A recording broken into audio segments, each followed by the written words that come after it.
성경에 보면 우리가 본받아야 할 신앙의 위인들이 많이 나옵니다. 그 중에서 특별히 하나님의 마음에 꼭 드는 사람, 요즘 말로 말하면 하나님께서 평가하실 때 100점 만점을 준 사람이 나오는데 그 대표적인 인물이 구약 성경에 나오는 그 다윗입니다. 사도행전 13장 22절에 보면 하나님의 마음에 꼭 맞는 그런 사람이라는 그런 표현이 나옵니다. 하나님이 다윗을 왕으로 세우시고 증언하여 이르시되 내가 이새의 아들 다윗을 만나니 내 마음에 맞는 사람이라 내 뜻을 다 이루리라 하셨다 했습니다. 하나님의 마음에 꼭 맞는 사람, 얼마나 훌륭한 사람입니까? 천지를 창조하신 하나님께서 보실 때, 또 우주를 주관하시는 하나님께서 보실 때 아주 꼭 맞는 사람이라고 하시는데 수많은 사람들이 있을 거 아니에요. 그 중에서 한 사람을 꼭 집어서 다른 사람은 몰라도 이 다윗만은 내 마음에 꼭 맞는 사람이라 그렇게 말씀하셨습니다. 얼마나 귀한 영혼입니까? 하나님으로부터 이런 평가를 받았다면 다른 건 몰라도 아주 인생에 성공한 사람이라고 우리들이 얘기할 수 있을 겁니다. 그런데 오늘 신약에 오늘 읽으신 말씀에 보면 이 다윗에 대해서 평가하신 그것과 못지않게 이렇게 놀라운 평가를 해주시는 그런 장면이 나옵니다. 그것이 바로 오늘 말씀에 나온 백부장에 대한 이야기입니다. 백부장에 그 백부장을 하나님께서 축복을 하셨는데 주님께서 축복을 하셨는데 이 백부장을 보면 이 백부장의 이름이 나와 있지 않아요. 그냥 어떤 백부장이 오늘 2절 말씀에 보면 어떤 백부장의 사랑하는 종이라고 표현이 됩니다. 보통 예수님께서 이 정도로 칭찬하실 그런 백부장이면 이름은 적어도 알아야 될 거 아니에요? 어디서 자라났는지, 고향은 어딘지, 어떤 중요한 점들이 있는지 이런 게 있을 법한데 그런 얘기는 하나도 없습니다. 그럼에도 불구하고 예수님의 마음을 흡족해 하는 예수님께서 놀랍게 여기시는 그런 신앙의 사람으로 여기 설명이 되어 있습니다. 이것은 무엇을 말합니까? 비록 이름은 없어도, 비록 능력은 없어도 우리가 하나님의 마음에 꼭 드는 그런 사람이 될 수 있다는 겁니다. 우리의 외모를 보시는 것이 아니라 우리의 내면을 보시는 그 하나님께서 우리 중심을 보실 때에 하나님께서 나를 꼭 마음에 들어 하시고 흡족해 하실 수 있다는 것입니다. 오늘 말씀해 보면 백부장의 종이 병이 들어서 백부장이 지금 예수님께 병을 고쳐달라고 간청하는 그런 이야기가 설명되어 있습니다. 오늘 본문의 백부장은 사실 이름도 밝힐 필요가 없는 사람입니다. 더구나 예수님의 초기 사역의 대상이 아닌 이방인입니다. 그런데 예수님께서 그를 향해서 놀랍게 이렇게 평가를 해주십니다. 9절에 그래서 그렇게 되어 있어요. 예수께서 들으시고 그를 놀랍게 여기셨다 했습니다. He was amazed. 돌이키사 따르는 무리에게 이르시되 내가 너에게 이르노니 이스라엘 중에서도 이만한 믿음은 만나보지 못하였노라 하시니라. 자, 여기 보면 이 사람에 대해서 너무나 높은 평가를 해주시죠. 놀라셨다. 이건 나쁜 의미로 놀라셨다가 아니고 좋은 의미로 He was amazed. He was marveled. 그런 뜻입니다. 왜 예수님께서 그를 이렇게 경이롭게 생각을 하셨는가 하면 이스라엘 사람들 중에서도 이만한 믿음을 가진 사람을 한 사람도 찾아보지 못하였다는 것입니다. 그토록 하나님의 말씀을 많이 들었던 사람들, 자기들뿐만 아니라 조상 대대로 우리는 하나님을 가장 잘 아는 사람이라고 자부하는 그 민족들 중에서도 이렇게 이 정도의 믿음을 가진 사람이 한 사람도 없었다는 겁니다. 그런데 그 이스라엘 밖의 사람들, 이방인이, 백부장이 이 정도의 믿음을 가졌다는 것, 이것이 너무나 놀라워서 예수님께서 그 사람을 보실 때 너무나 마음이 흡족하셨다는 겁니다. 한번 생각해 보세요. 여러분들이 이렇게 주일에 나와서 예배를 드리시는데 하나님께서 여러분의 마음, 여러분의 중심을 보실 때 과연 흡족해 하실까요? 얼마나 흡족해 하실까요? 다른 사람은 몰라도 이 세노세에서 내가 너를 보면 너무나 마음이 흡족하다. 주님께서 그렇게 말씀하실까요? 아니면 조금 언짢아하시겠습니까? 내가 그렇게 너에게 복을 부어주고 길을 알려줬는데 아직도 깨닫지 못하느냐? 참 답답하다. 하나님께서 그런 답답한 마음을 호소하시겠습니까? 저는 오늘 백부장 이야기를 통해서 하나님께서 흡족해 하시는 것을 한번 생각해 보기를 원합니다. 어떻게 하면 나도 하나님께서 가장 흡족하게 여기시는 그런 사람이 될까? 그래서 제가 이 백부장 이야기를 읽고 묵상할 때 이 사람과 관련돼서 세 가지 중요한 그런 개념이랄까 단어랄까 그런 것이 떠올랐습니다. 그래서 함께 나누고자 합니다. 첫 번째는 이 사람의 그 긍휼의 마음입니다. 둘째는 겸손의 마음. 세 번째는 이 사람이 가지고 있는 큰 믿음. 그래서 긍휼과 겸손과 믿음에 대해서 함께 오늘 생각해 보고자 합니다. 첫째로 백부장은 긍휼의 마음, 사랑의 마음이 있는 사람입니다. 본문은 예수님을 통해서 병을 낫게 되는 기적 이야기인데 백부장이 이렇게 힘써서 병을 낫게 해달라고 요청하는 것이 자기 때문이 아니고 자기 밑에 있는 종을 위해서라고 얘기를 하죠. 이것이 중요합니다. 그런데 이것보다 더 중요한 것은 이 사람이 종을 사랑하였다는 겁니다. 종을 긍휼히 여겼다는 겁니다. 그래서 2절에 이렇게 되어 있어요. 어떤 백부장의 사랑하는 종이 병들어 죽게 되었다니. 사랑하는 종이라고 표현을 합니다. 우리가 당시의 정치적 상황을 이해하면 백부장이 이렇게 종에 대해서 사랑을 느끼고 긍휼의 마음을 베푸는 것이 정말로 특별하다는 것을 깨닫게 됩니다. 당시는 식민지 상황입니다. 로마가 무력으로 이 팔레스타인 지역을 정복을 하고 그리고 그곳에서 그 단물을 빼가는 그런 상황입니다. 그래서 그 현상을 유지하고 계속 그렇게 하기 위해서 군대를 주둔시키고 그리고 그 군대의 그 주축 인물이 뭐냐면 백부장입니다. 그래서 백성들 입장에서 보면 백부장은 그렇게 좋은 사람이 아니에요. 한편으로는 그 공포의 대상이 되기도 하고 한편으로는 그 미워하는 증오의 대상이 되기도 하는 그런 사람입니다. 근데 어쨌든 이 백부장이라는 사람은 이 식민지 사람들에 대해서 무소불위의 권력을 가지고 있는 사람입니다. 그런데 이런 권력 있는 사람 밑에 많은 유대인들 종들이 있는데 그 중에서 한 명이 심히 병이 들었다는 겁니다. 그런데 그 사람을 향해서 이 백부장이 긍휼히 여기는 마음, 사랑하는 마음이 있었다는 겁니다. 당시의 종을 한번 생각해 보시기 바랍니다. 종은 소모품입니다. 물건입니다. 건강하게 일 많이 하는 종이 쓸모있지 아파서 병들어서 죽게 되는 종은 쓸모가 없는 겁니다. 더 이상 효용 가치가 없는 물품입니다. 그래서 특별히 그런 물품을 가지고 그 긍휼히 여기는 마음을 갖는다든가 이런 것이 별로 쉽지 않은 상황입니다. 특별히 이 사람은 피지배 민족 사람입니다. 백부장이 이 피지배 민족 사람 중에서도 그 하층에 있는 그 종에 대해서 긍휼히 여기는 마음, 사랑의 마음을 가지고 있다는 것 얼마나 귀중한지 모릅니다. 또 5절에 보면 피지배자들의 입에서 이 백부장은 우리 민족을 사랑하는 사람이라는 그런 표현이 나올 정도로 이 사람이 긍휼의 깊이뿐만 아니라 너비도 대단한 사람이라는 것을 알 수 있습니다. 그가 자기에게 아주 가까운 사람, 매일 보는 종 한 사람만을 사랑하는 것이 아니라 이 사람은 그 피지배 민족인 이스라엘 민족 전체를 향해서 긍휼히 여기는 마음이 있었다는 겁니다. 그래서 5절에 그렇게 표현합니다. 그가 우리 민족을 사랑하고 또한 우리를 위하여 회당까지 지어주었습니다. 그러니까 예수님, 이 사람이 백부장이 요청하는 것을 꼭 들어주셔야 됩니다. 이렇게 유대인들이 이 사람을 대신해서 좋게 말을 해주는 겁니다. 정말 대단한 거죠. 점령군의 지휘관으로 들어온 사람이 식민지 사람들의 영적인, 문화적인 복지를 위해서 자기 돈을 들여서 회당까지 지어졌다. 이건 쉬운 일이 아닙니다.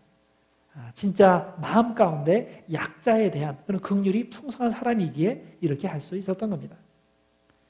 제가 요즘 재미있게 보는 드라마가 하나 있습니다. 허준입니다. 혹시 여러분들도 보시는지 모르겠어요. 여기에 보면 그 허준의 선생인 스승님인 그 유이태에 관한 그런 이야기가 나오는데 유이태가 그 자기 그 독자인 아들이 하나 있습니다. 유도지라고 그러는데 이 도지라는 아들이 그 아버지 밑에서 의술을 배우는데 아버지가 생각할 때 얘는 깜이 아니에요. 의사 될 깜이 아닙니다. 그래서 아버지의 인정을 받지 못하는데 기술이 없어서가 아니고 인정을 받지 못하는 것이 병자를 향한 그 긍휼한 마음이 아예 없기 때문에 그렇게 생각을 합니다. 그래서 이 아들이 목표로 하는 것은 이 의술을 통해서 높은 자리에 올라가고 자기 명예를 얻고 이런 거에만 관심이 있는 거예요. 그러니까 아버지의 인정을 받지 못합니다. 반면에 이 허준이라는 사람은 종으로 들어왔다가 이 사람이 이제 눈에 들어서 장차 이 스승님의 이제 후계자가 되는데 이 스승님이 이 사람을 후계자로 선택한 이유가 뭐냐면 긍휼의 마음이 있기 때문입니다. 이 두 사람의 이 아들과 유도지와 이제 허준 이 두 사람의 운명이 결정적으로 갈리게 되는 한 가지 사건이 일어났는데 그것이 바로 과거 시험을 보러 갈 때입니다. 이 둘이 과거 시험을 보러 따로따로 한양으로 올라가는데 중간에 이제 주막에서 만나게 됩니다. 그래서 숙소에서 이제 만나게 돼서 하룻밤을 거기서 지내게 되는데 어떤 한 사람이 찾아와서 간청을 하는 거예요. 자기 그 가족이 아주 심한 병이 들었는데 고쳐달라고 간청을 합니다. 그런데 이제 이 유도지를 비롯한 다른 의사들은 이제 과거를 보러 가야 되는데 이게 지체하면 안 되거든요. 그래서 과거 보러 가야 되기 때문에 이걸 물리치고 그냥 가게 됩니다. 근데 허주는 긍휼한 마음이 있어가지고 이 사람의 병을 고쳐줘요. 그런데 고쳐주는 이유가 뭐냐면 물론 돈을 안 받죠. 이 사람들이 병원에 못 가는 이유가 돈이 없어서 병원에 못 가고 그래서 지금 지나가는 의사들이 있다 그래서 찾아가서 고쳐달라 그러는 건데 딴 사람들은 다 가고 이 허준만이 남아서 무료로 병을 고쳐줬는데 근데 밤새 이 소문이 어떻게 퍼졌는지 그 마을에 있는 모든 사람들이 그 무료로 병을 고쳐달라고 와서 간청을 하는 거예요. 그 허준이 생각할 때 한편으로는 이게 과거에 늦으면 안 되니까 빨리 가야는 되겠고 근데 이 사람들 너무나 불쌍하고 그렇지만은 그 불쌍한 마음이 앞서서 그걸 고쳐주기로 결정을 합니다. 그러면서 이제 마지막 시간까지 기다려서 이제 한양으로 올라가게 되는데 늦어버렸어요.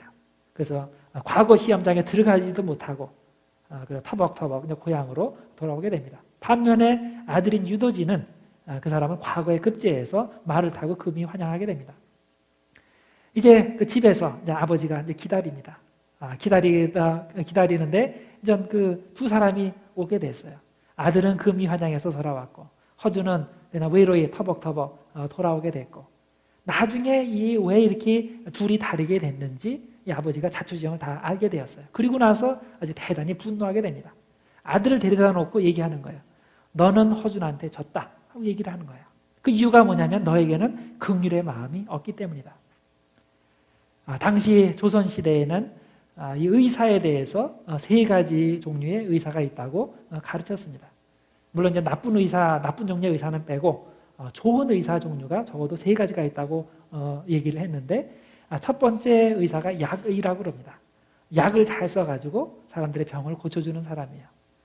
그다음 두 번째 종류의 의사는 식의입니다. 음식을 잘 먹게 해가지고 사람의 병을 고쳐주는 그런 종류의 의사.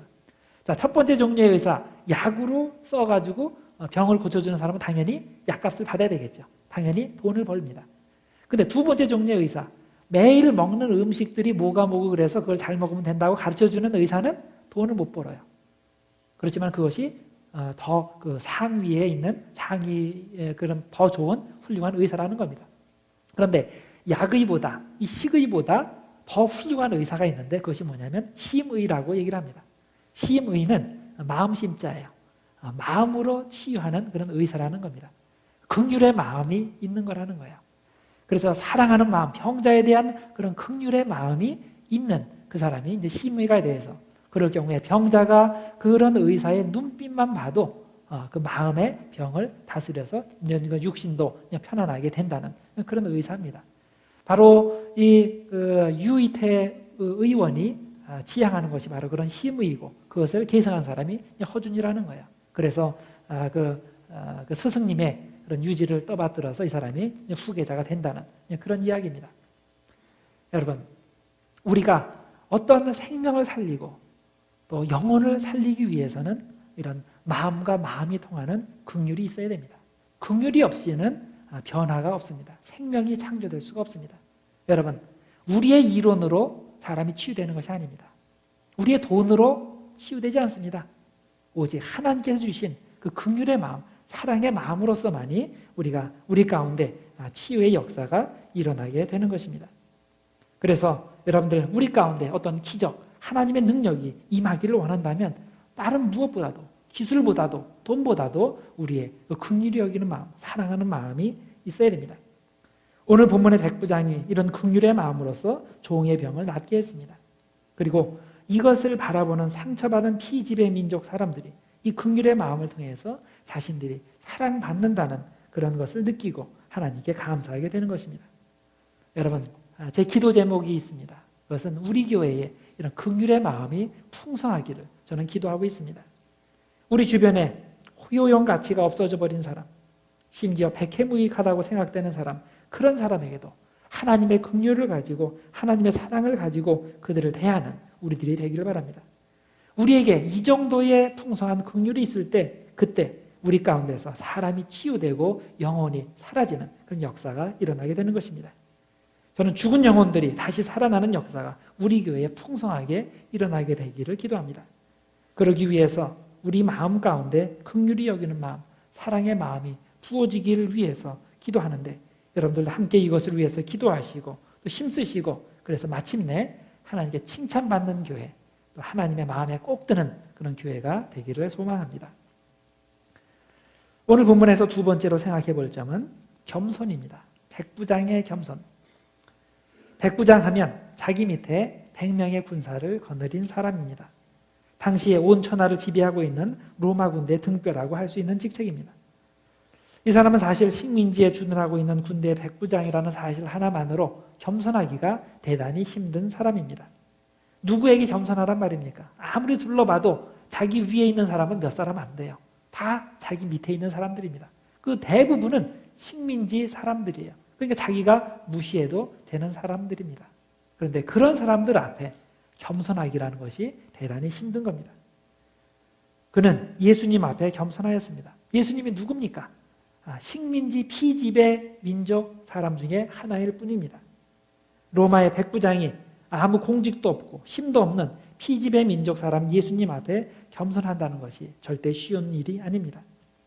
그가 어떤 식으로 겸손하게 예수님의 입장을 배려해 주었는지는 오늘 본문 가운데 최소한 두 가지를 우리들이 생각해 볼 수 있습니다. 우선 그는 자신이 직접 예수님을 만나러 나가지 않은 것입니다. 자, 자기가 직접 예수님을 만나러 나가지 않았다. 이것은 자기가 그 격에 맞지 않기 때문에 그렇게 한 것이 아니라 자기가 직접 나서면 예수님께서 불편하기 때문에 그렇게 한 것입니다. 왜냐하면 유대인은 특히 랍비는 이방인 만나는 것을 꺼리기 때문입니다. 전통적으로 유대인들이 이방인들을 부정하게 생각을 하죠. 그리고 그들은 구원받지 못할 사람들, 잘하면 그 지옥의 불쏘시개 감으로밖에 사용되지 못할 사람들, 그 정도로밖에 생각을 안 합니다.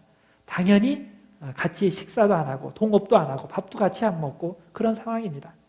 자, 그렇기 때문에 백부장은 이것을 잘 알고 있기 때문에 자기가 직접 나서지 않고 대신 유대인 장로들을 부탁을 해서 그들로 하여금 예수님께 부탁을 하게 한 것입니다. 그것뿐이 아닙니다. 예수님께서 이 병자를 보기 위해서 그 집을 향해 나서셨을 때 백부장은 자기 집에 있는 친구들을 보내서 예수님께 말을 전했습니다. 예수님, 우리 집에 들어오지 마십시오. 저는 예수님을 감당치 못합니다. 그냥 말씀만 해주시면 그러면 이 병자의 병이 날 줄 믿습니다. 이렇게 전가를 보냈습니다. 대단히 겸손한 사람입니다. 유대인이 이방인의 집에 들어가면 수치스러운 일이라는 것을 알고 있기에 그는 예수님에게 굳이 자기 집에 들어오지 말라고 부탁을 하는 것입니다. 그래서 유대인 장로들과 이 사람이 얘기하는 것이 서로 다릅니다. 유대인 장로들은 뭐라고 얘기하냐면 예수님, 이 사람은 충분히 예수님께서 가실 만한 그런 자격이 있는 사람입니다. 이 사람은 예수님께서 병 고쳐주시는 것이 합당한 사람입니다. 그렇게 얘기를 해요. 근데 정작 본인은 뭐라고 얘기합니까? 아닙니다. 저는 부족합니다. 저는 예수님을 우리 집에 영접할 그런 자격이 없는 사람입니다. 합당하지 않은 사람입니다. 이렇게 겸손하게 얘기를 하는 겁니다. 자, 이렇게 겸손한 사람에게 결국 주님께서 어떻게 하십니까? 축복을 하십니다. 원하는 그런 병 고침의 역사를 허락하여 주셨습니다. 여러분, 하나님은 겸손한 사람에게 복을 주십니다. 잠언 16장 18절과 19절에 이렇게 말씀을 합니다. 교만은 패망의 선봉이요 거만한 마음은 넘어짐의 앞잠이니라. 겸손한 자와 함께하여 마음을 낮추는 것이 교만한 자와 함께하여 탈취물을 나누는 것보다 낫다고 말씀을 합니다.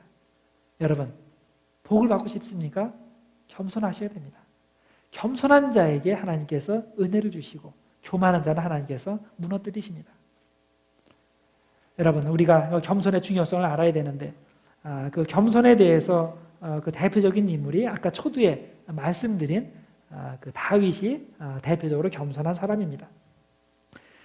다윗을 가리켜서 하나님께서 마음에 합한 사람이다 이렇게 말씀하셨는데 이것이 우연이 아니에요. 다윗이 남다른 겸손의 마음을 가지고 있었기 때문입니다.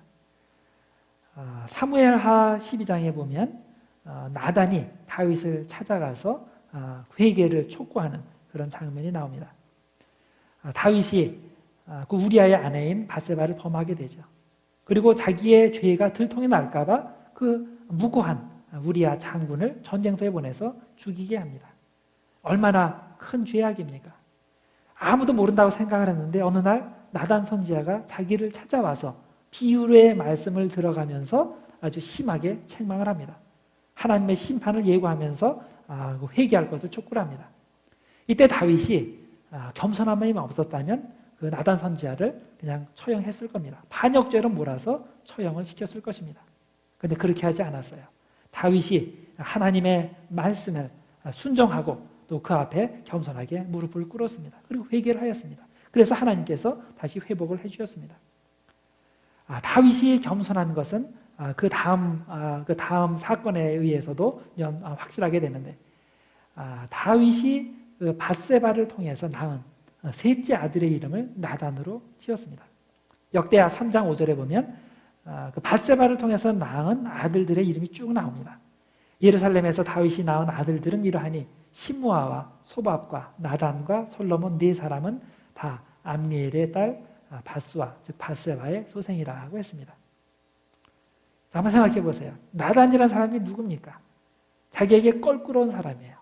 그렇죠? 자기가 죄를 지적받고 회개하기는 했어도 자기를 그렇게 몰아붙인 그 나단 선지자, 아마 보통 사람 같으면 생각하기도 싫을 거예요. 그런데 그 사람의 이름을 셋째 아들에게 붙여줬어요. 그러면 다윗이 이 셋째 아들을 생각할 때마다, 그 얼굴을 볼 때마다, 그 이름을 부를 때마다 무슨 생각을 했겠어요? 나는 그런 사람이지. 그렇지만 하나님께서 용서해 주신 사람이지. 내가 은혜로 사는 사람이지. 이것을 생각했을 겁니다. 이건 뭘 말합니까? 그만큼 다윗이 매일매일 하나님 앞에 겸손하고자 대단히 노력을 한 사람이라는 그런 뜻입니다. 다윗은 이렇게 겸손했습니다. 겸손하고자 최선을 다해서 부단히 노력한 사람입니다. 이런 사람이기에 그토록 하나님의 마음이 흡족하지 않았겠습니까? 여러분들 다윗같이 겸손하시기를 바랍니다. 오늘 말씀에 백부장같이 겸손하시기를 바랍니다. 그래서 겸손한 영혼 위에 부어주시는 그 하나님의 축복이 우리들 위해 풍성하게 임하기를 바랍니다. 세 번째로 우리가 생각해 볼 점은 백부장의 믿음입니다. 백부장은 큰 믿음을 가진 사람입니다. 6절과 7절에 이렇게 말씀을 합니다. 예수께서 함께 가실새 이에 그 집이 멀지 아니하여 백부장이 벗들을 보내어 이르되 주여 수고하시지 마옵소서. 내 집에 들어오심을 나는 감당하지 못하겠나이다. 그러므로 내가 주께 나아가기도 감당하지 못할 줄을 알았나이다. 말씀만 하사 내 하인을 낫게 하소서. 자, 말씀만 하십시오. 그러면 내 하인이 나을 겁니다. 얼마나 위대한 믿음의 말입니까? 그럼 예수님이 누구인지 똑바로 알았습니다.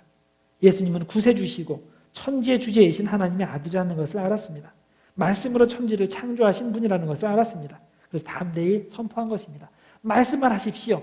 그러면 죽었던 사람이 살아나고, 그리고 병든 사람이, 죽을 병 걸린 사람이 새 생명을 얻을 겁니다. 담대하게 그렇게 외칠 수 있었던 것입니다. 열왕기하 5장에 보면 나만 장군 이야기가 나옵니다. 이 사람이 문둥병에 걸렸죠. 절망에 빠져 있었습니다. 그러다가 이스라엘에 이 문둥병을 낫게 할 엘리사 선지자가 있다는 소식을 듣고 그를 찾아갑니다. 그런데 엘리사 선지자가 직접 나와서 그것을 치료해 주지 않고 종을 통해서 처방전을 내려주죠. 요단강에 가서 7번 몸을 씻으라. 그러면 낫게 될 거라. 그 처방전을 주었어요. 이 사람이 화가 났습니다. 내가 누군데? 내가 장군인데 그런 식으로 처방전을 주는가? 이 엘리사가 직접 나와보지도 않고 자기 환부를 진찰도 안 하고 약도 안 받아주고 그리고 그 종을 통해 가지고 그렇게 깨끗하지 못한 요단강 물에 가서 7번 몸을 씻으라. 이건 모욕으로 느껴졌습니다. 자, 오늘 이 백부장과 한번 비교를 해보세요. 얼마나 큰 차이가 납니까? 똑같이 초강대국의 군인들입니다. 그런데 한 사람은 하나님 앞에 철저히 겸손했고 또 한 사람은 겸손하지 못했습니다. 이 백부장 말씀을 들어보십시오. 말씀만 하옵소서 그러면 낫겠습니다. 이런 믿음의 말을 하는데 왜 이런 차이가 나는 것일까요? 그것은 백부장은 예수님이 누군지 똑바로 알았기 때문입니다. 요한복음 14장 8절에 보면 빌립 이야기가 나옵니다. 빌립이 예수님께 요청을 합니다. 예수님, 하나님 아버지를 내게 보여주십시오. 즉 하나님 아버지를 알려달라는 그런 얘기죠. 그래서 요한복음 14장 8절에 이렇게 얘기하죠. 주여 아버지를 우리에게 보여주옵소서. 그러면 족하겠습니다. 이때 예수님께서 뭐라고 대답을 하십니까? 네가 나를 봤는데도 아직도 깨닫지 못하느냐? 내가 나와 이렇게 오래 있으면서도 아직도 아버지가 누군 줄 모르느냐? 예수님을 모르기 때문에 하나님을 모르는 거죠. 이것은 비단 빌림만의 문제가 아닙니다. 3년 동안 예수님을 계속 따라다녔던 그런 다른 제자들도 같은 문제를 가지고 있었습니다. 그들은 예수님과 함께 있었지만 아직도 예수님을 모릅니다. 예수님의 인격에 대해서, 예수님의 그 십자가 사역에 대해서 전혀 이해도 하지 못하고 그들 순종하려고 생각도 하지 않는 겁니다. 그런데 오늘 이 무명의 백부장은 예수님을 똑바로 알고 있습니다. 예수님은 말씀만으로 생명을 창조하실 수 있는, 사람을 살릴 수 있는 그 전능하신 하나님으로 알았고 또 그것을 믿었던 것입니다. 여러분, 우리 주변에 죽어가는 영혼들이 많이 있습니다. 영적으로 죽어가고 육적으로 죽어가고 또 감정적으로 죽어가는 사람들이 많이 있습니다. 예수님만이 그들의 해답입니다. 주님의 말씀이 그들에게 임하기만 하면, 그 생명의 말씀이 그들에게 닿기만 하면 그들도 생명을 얻고 다시 살아날 수 있습니다. 이를 위해서 주님은 우리를 사용하시길 원합니다. 우리의 긍휼의 마음을 통해서, 우리 겸손한 마음을 통해서, 하나님의 능력을 믿는 그 큰 믿음을 통해서 하나님께서는 우리를 통해서 그 하나님의 능력이 그들에게로 흘러나가기를 원하십니다.